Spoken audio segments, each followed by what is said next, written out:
Hello, I will continue reading the Communist Manifesto.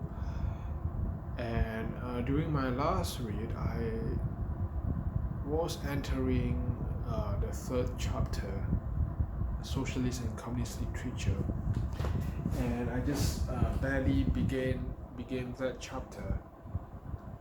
So basically, so far, my entire read of this Communist Manifesto, uh, I can't really organize my thought about it.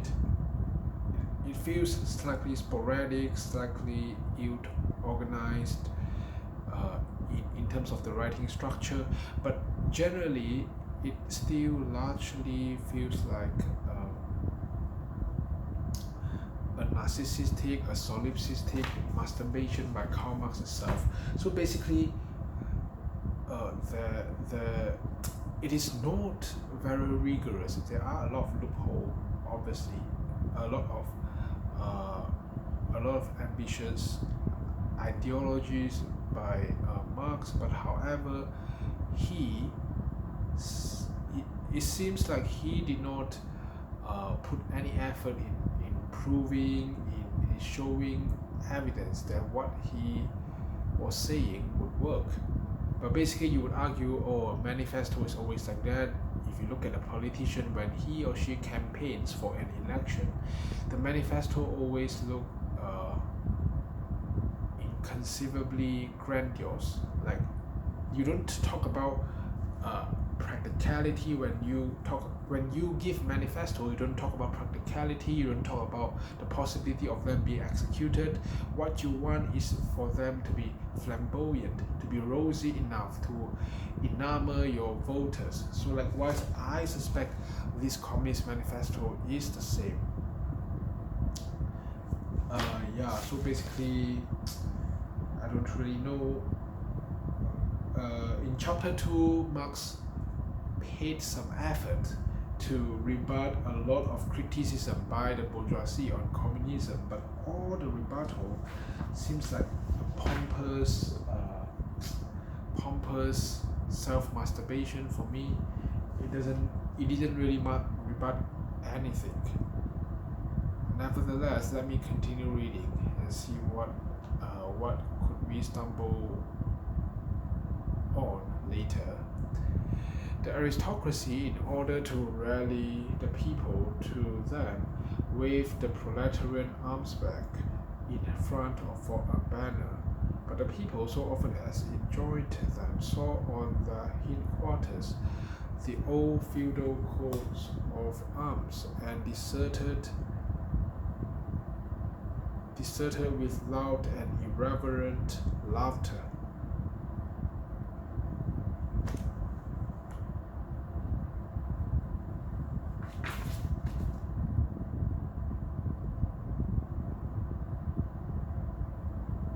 One section of the French legitimists and Young England exhibited this spectacle. In pointing out that the mode of exploitation was different to that of the bourgeoisie, the feudalists forget that they exploited under circumstances and conditions that were quite different, and that are now antiquated. In showing that, under their rule, the modern proletariat never existed, they forget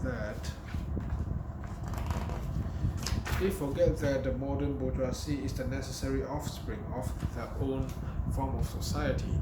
For the rest, so little do they conceal the reactionary character of their criticism that the chief accusation against the bourgeoisie amounts to this, that under the bourgeois regime a class is being developed which is destined to cut up root and branch the old order of society. What they upbraid the bourgeoisie with is not so much that it creates a proletariat, as that it creates a revolutionary proletariat. In political practice, therefore, they join in all coercive measures against the working class. And in ordinary life, despite the highfalutin phrases, they stoop to pick up the golden apples dropped from the tree of industry, and to barter truth, love, and honor for traffic in wool and beetroot sugar and potato spirits.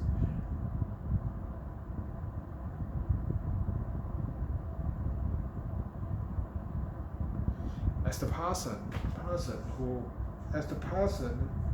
has never gone hand in hand with the landlord, so as clerical socialism with feudal socialism. Nothing is easier than to give Christian asceticism a socialist tinge. Has not Christianity declaimed against private property, against marriage, against the state? Has it not preached in the place of these charity and poverty, celibacy and mortification of the flesh, monastic life and mother church? Christian socialism is but the holy water with which the priest consecrates the heart burnings of the aristocrats.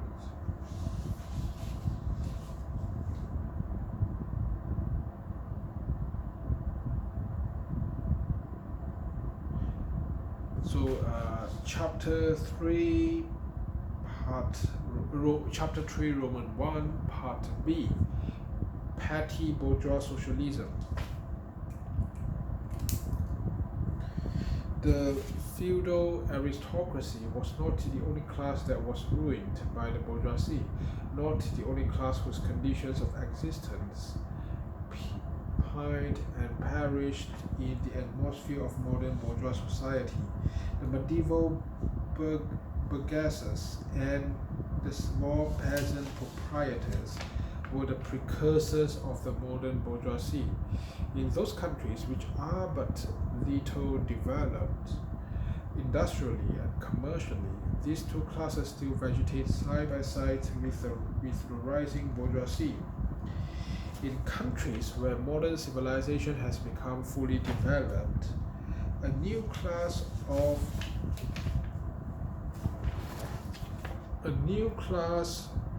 petty bourgeois has been formed.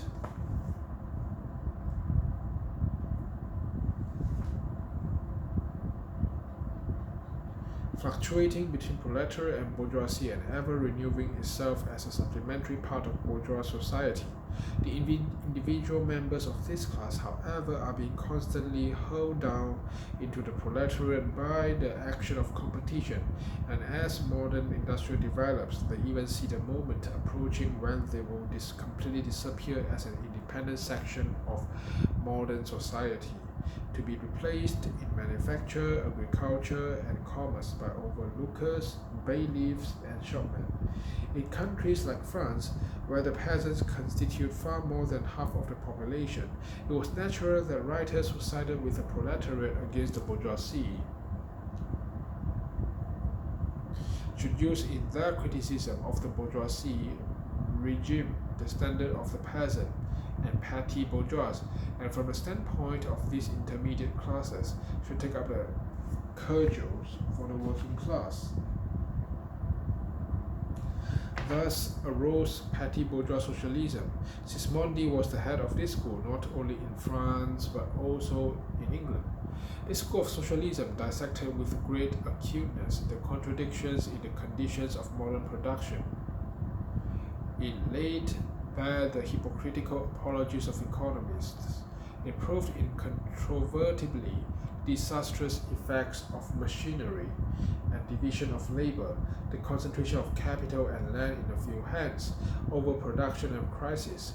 It pointed out the inevitable ruin of the petty bourgeois and peasant, the misery of the proletariat.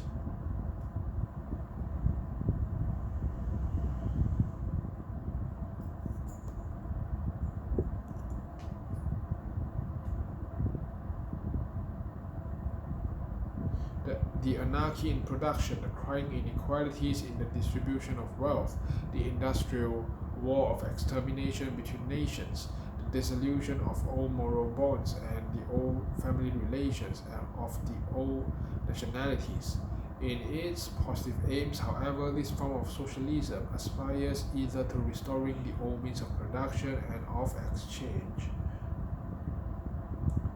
and with them the old property relations and the old society, or to cramping the modern means of production and of exchange within the framework of the old property relations that have been and were bound to be exploded by those means. In either case, it is both reactionary and utopian. Its last words are corporate guilds for manufacture, patriarchal relations in agriculture. Ultimately, when stubborn historical facts had dispersed all intoxicating effects of self-deception, this form of socialism ended in a miserable fate of the blues. Chapter 3, Roman 1, Part C, German or True Socialism. The socialist and communist literature of France, a literature that originated under the pressure of a bourgeoisie in power, and that was the expression of the struggle against this power, was introduced into Germany at a time when the bourgeoisie in that country had just begun its contest with feudal absolutism.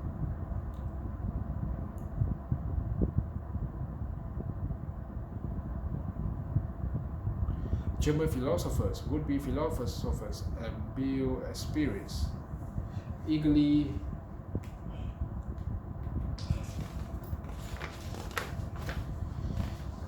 seized on this literature, only forgetting that when these writings immigrated from France into Germany, French social conditions had not immigrated along with them. In contact with German social conditions, this French literature lost all its immediate practical significance and assumed a purely literary aspect. Thus, to the German philosophers of the 18th century, the demands of the First French Revolution were nothing more than the demands of practical reason in general, and the utterance of the will of the revolutionary French bourgeoisie signified in their eyes the laws of the pure will, and will as it was bound to be of true human will generally. The work of the German literati consisted solely in bringing the new French ideas into harmony with their ancient philosophical conscience, or rather in annexing the French ideas without deserting their own philosophic point of view. This annexation took place in the same way in which a foreign language is appropriated, namely by translation. It is well known how the monks wrote silly lives of Catholic saints over the manuscripts on which the classical works of ancient heathendom had been written. The German literati reversed this process with the profane French literature. They wrote their philosophical nonsense beneath the French original.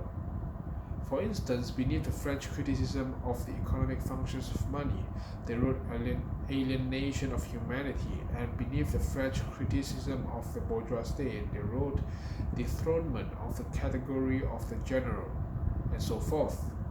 The introduction of these philosophical phrases at the back of the French historical criticisms they dubbed philosophy of action, true socialism, German science of socialism, philosophical foundation of socialism, and so on.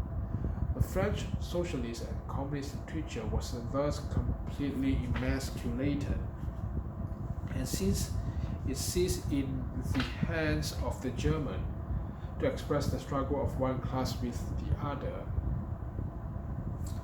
Yeah, I'll stop here. Apparently, it seems like Marx is trying to explain, or at the beginning of the proletariat movement, how many types of socialism were there. The first one he explained was feudal socialism. It was basically a group of aristocrats disguising their idea as socialism. Then part B, petty bourgeois socialism, and C, German or true socialism. But I can't really understand. I have to reread them. It seems very technical. So let's see you in another episode. Goodbye.